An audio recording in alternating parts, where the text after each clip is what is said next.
Welcome to AI Tools Are Gods. Today, my guest is Payal Arora.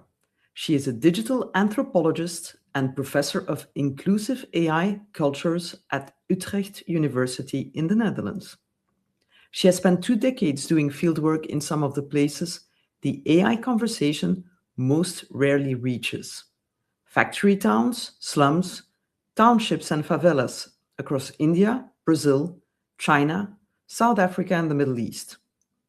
She's the author of The Next Billion Users and From Pessimism to Promise, both grounded in that fieldwork. And Forbes named her the next billion champion and the right kind of person to reform tech. Her work has been cited by many thousands of researchers, read across many thousands of classrooms, and it makes one of the most uncomfortable arguments in contemporary technology studies: that the story we tell about AI being dangerous is not a neutral observation. It is a story shaped by where you stand. Walk into any AI policy meeting in Brussels, London, or Washington, and the vocabulary is consistent: risk, harm, threat, safeguard, red line. The frameworks being built, the legislation being written, the international principles being negotiated are built around the assumption that AI is something to be contained. At the same time, the majority of the world's population is coming online for the first time on cheap mobile data with entirely different questions about what technology might do for them. Young people in Nigeria, India, and Indonesia are not asking how to stop AI, they are asking how to use it. Something is off when a global technology is being governed by the anxieties of the few rather than the aspirations of the many. The question is whether that is accidental or whether it is exactly how power works. Well, you have argued that pessimism about technology is a privilege of the already privileged, and that the global majority has a fundamentally different relationship with AI. So, after all your fieldwork, the data, the conversations in the places the policy world usually ignores or often ignores, do you think the dominant AI narrative is simply incomplete, or is it doing something more actively harmful? Yeah, firstly, thanks for having me here. And, absolutely, I find the mainstream discourse around AI absolutely unhelpful, but also detrimental to the mission that many of us have, which is basically building, uh, you know, legitimate alternatives to the current existing, shall we say, tech oligarch, systems from Silicon Valley, right? So in principle, many so-called opposing actors are on the same platform. We want, a diversity of organizations. We want the market to actually work, right? We want choices which actually put citizen interests, people's well-being, the planetary well-being at the center. The question is, how are we going about it? And what's happening is that the mainstream media is so dominant by voices that are looking at agency as resistance, basically positioning human against a machine, right? So Europe is being attacked by, American tech. We need to preserve ourselves. We need to do Fortress Europe. And how do we go about it? We need to refuse AI. We need to resist AI. And there's very little language in building, in engaging, in applying, in thinking with even these companies, because guess what, while we're trying to figure out how do we create legitimate alternatives against these multi-billions of investment, um young people have to get jobs, mothers have to figure out how to take care of kids and the elderly, and how do they get information on how to figure out the stupid IKEA furniture and how to put it, and the, user manuals are ridiculously cumbersome. So why don't I just chat GPT it?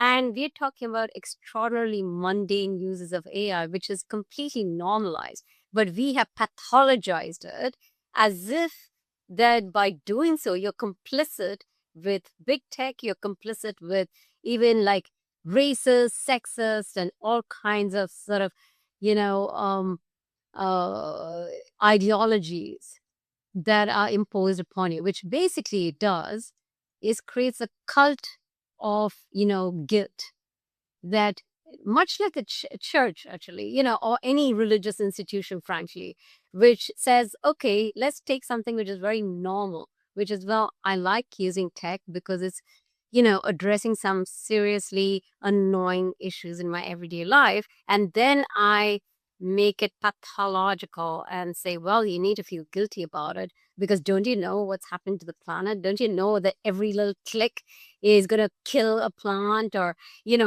potentially like feed the big data companies? And so what do? We create this depression, this angst amongst this new generation, this moral sort of confusion, and in the end, what I call an impotence and pessimism paralysis, actually. I like the fact that you mention all of those words and the language and what it creates as a vibe, because that's very close to my book, obviously. Um, it- you wrote a paper called "Privilege of Pessimism," in which, as you mentioned, you describe that pessimism paralysis and that sense of impotence that is not just emotional, but that is structural. So basically, it stops us from imagining alternative digital futures. And you point out that this paralysis is concentrated in Western academic, civic, and policy circles, while at the other side of the globe, there is an opposite trend of optimism. So what is the consequence? What does this pessimism paralysis actually produce in policy terms? And when the people that are writing the rules are paralyzed by fear, angst, as you said, what kind of governance do they build and what do they leave out? Yeah, it's a great question. And indeed, you see, what I observed in the last few years through field work, through my policy work, I sit on a number of boards, both academic, policy, tech. Um, and I see some common threads across board where, in the West, there's an increasing pessimism towards not just tech, it's coupled with the futures, with the with our environmental health and well-being, with our also the future of our jobs and even humanity at a large, right? So there's a cumulative pessimism, and we have the stats. The average person today in Europe or the US is far more depressed today than a decade ago. And this has very little to do with socioeconomic, progress, for example, in many regards, or, moving up the economic chain, shall we say. Whereas the alternative, which is the majority world, the rest of the world, right, are experiencing a very different relationship with technology, which is that and not just technology, with the way they look at their futures, the planet and its well-being, and their social well-being, which is basically that increasingly majority of young people particularly are very optimistic about their futures, about their work life, their social and personal lives.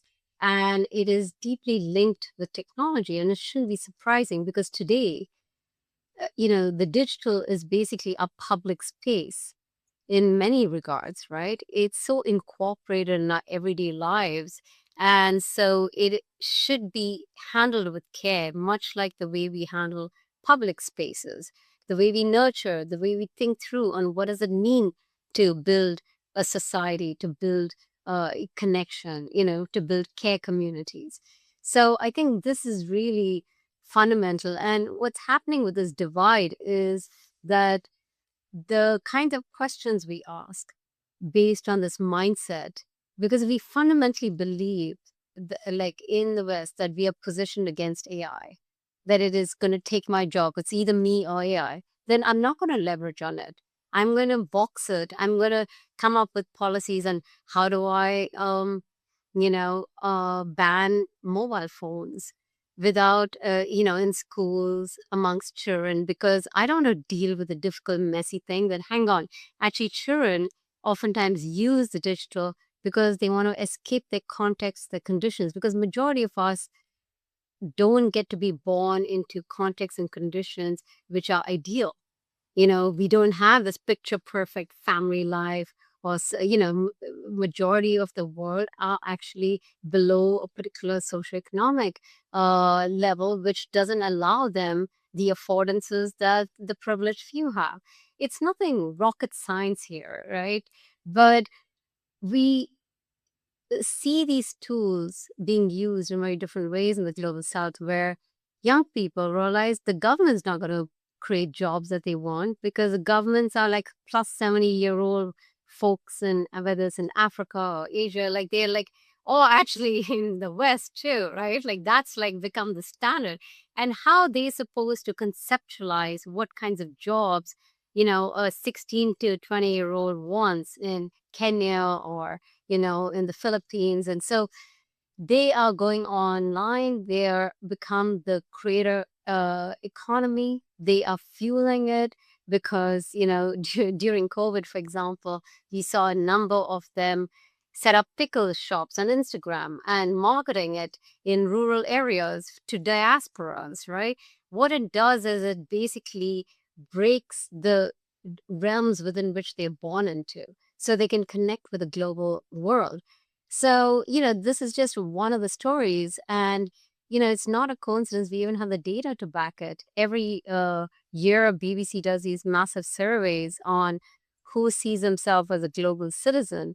And the global south dominantly calls themselves global citizens, even though majority of them will never leave their country, their city, or even their village, because it's a sort of imagined community in a classic sense in the old school days. It still is valid there, where they, and it's not just an imagination, it actually is monetizable. For example, if you go on Instagram and you realize, wow, K-pop is extremely popular in India.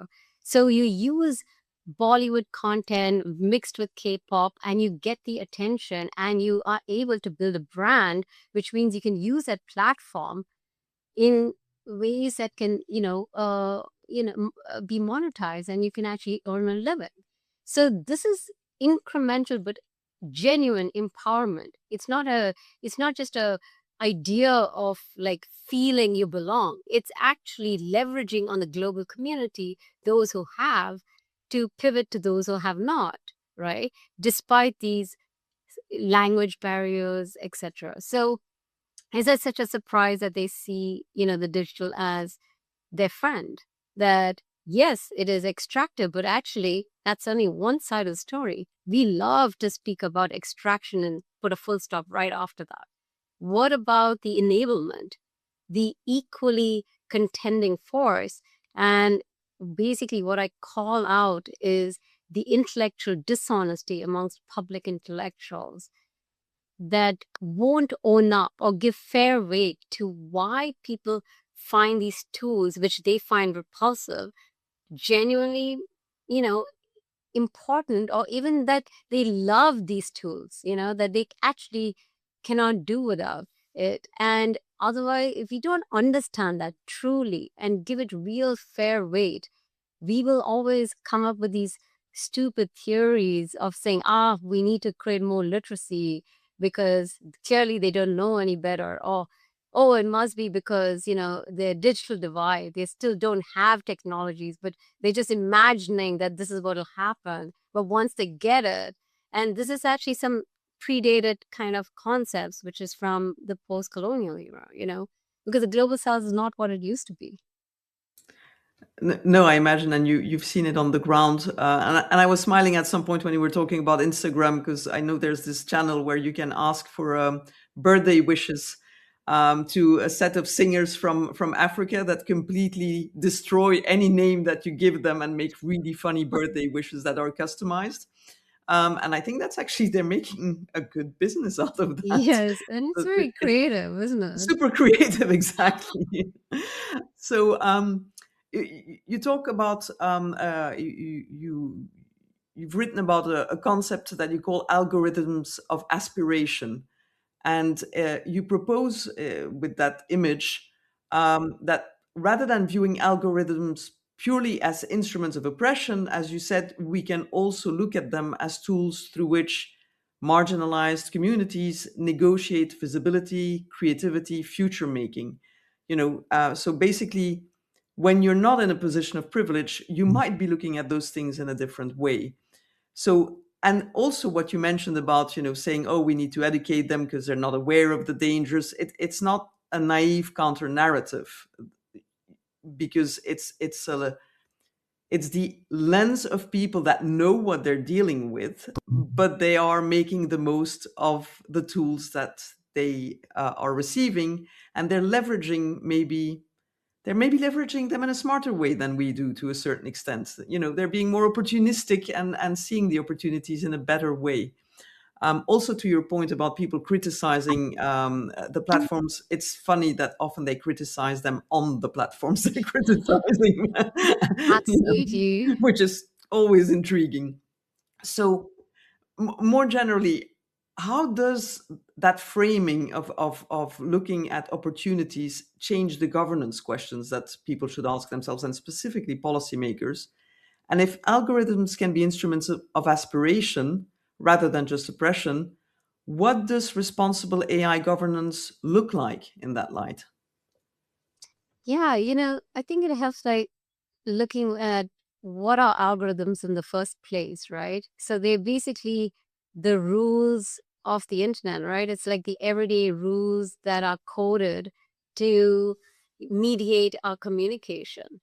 So it is not an per se ideological, it becomes ideological or biased based on the data we put into it, right? So obviously, the data comes from a history of inequality, marginalization, discrimination. And so, granted, the ones who tend to have a very negative view the of technologies, including that of AI, advocate for, look, these algorithms are intrinsically racist, sexist, biased in all these ways because they're fed on these discriminatory data, which trains AI into producing and even amplifying inequality.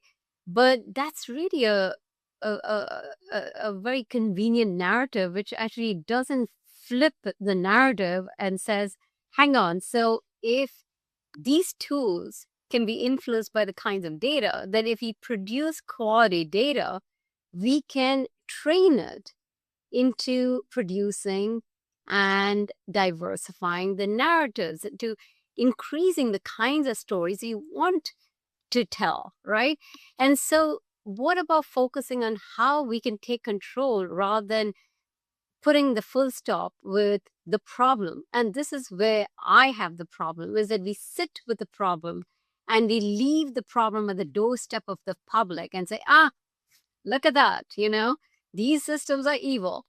Well, yes. And then we go about making a change. We start to build data sets. And this is already happening. For example, in a decade, it used to be alone. We have seen the shift from an English dominant internet to a far more pluralistic, social linguistic, a stream of data. Not surprising, because 90% of people who are young live in the global south. 85% of the entire world population lives there, and they speak hundreds of languages and thousands of dialects, and that they have come online pretty fast, and they're using these tools. So they're shaping the internet and they're pluralizing it in ways which means that they're telling their stories.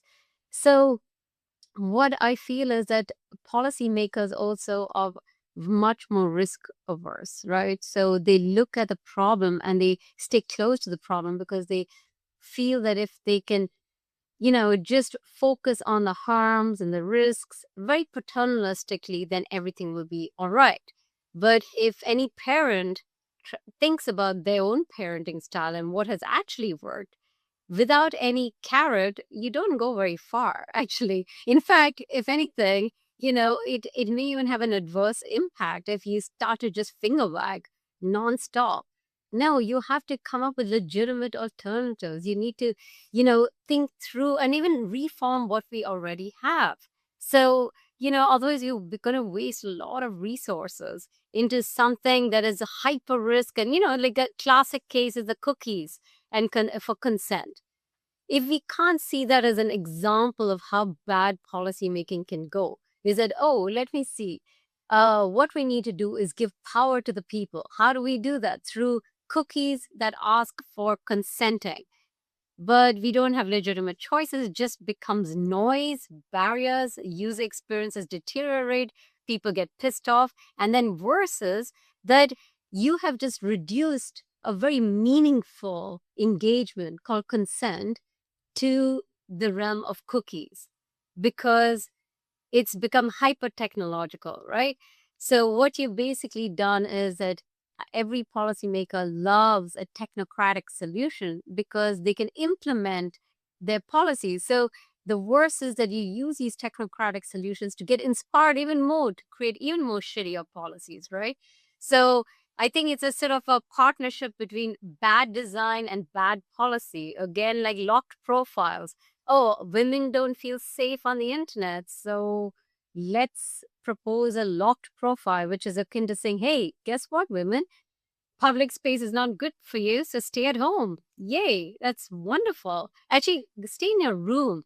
Maybe we all can become an Afghanistan. Wouldn't that be lovely? Because we can be very, very secure if you don't go to school because you won't get bullied, right? Or you don't walk in public space like in Afghanistan because, well, you at least won't get harassed on the street. Look at the silver lining. I mean, think about it in those senses, right? So that's when we put harms and risks at the center without understanding that people, what they want is freedoms. They want freedoms to enable, self actualize, to experience sex, pleasure, sexuality, like connectivity, and see what's happening in Iran. People are not saying, good, 5 weeks of the internet shut down. Look at me, I'm completely safe and secure. No, right? They are doing everything. They're putting all their resources into getting a little bit of Starlink access so they can connect with each other because it's an essential way of humanizing each other to not just within the nation but to the world, because we are a community and it is spanning across the world, right? Yeah, I like the idea of understanding empowerment as freedom, not as prohibition. That's, I think, a good way of putting it.